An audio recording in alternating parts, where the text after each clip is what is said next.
Ang mabuting balita ng Panginoon, ayon kay San Lucas.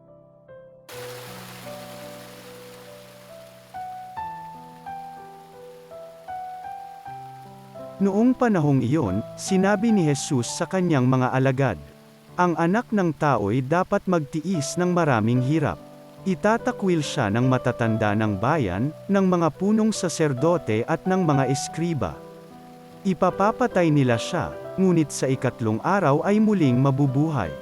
At sinabi niya sa lahat, kung ibig nino mang sumunod sa akin, limutin niya ang ukol sa kanyang sarili, pasanin araw-araw ang kanyang krus, at sumunod sa akin.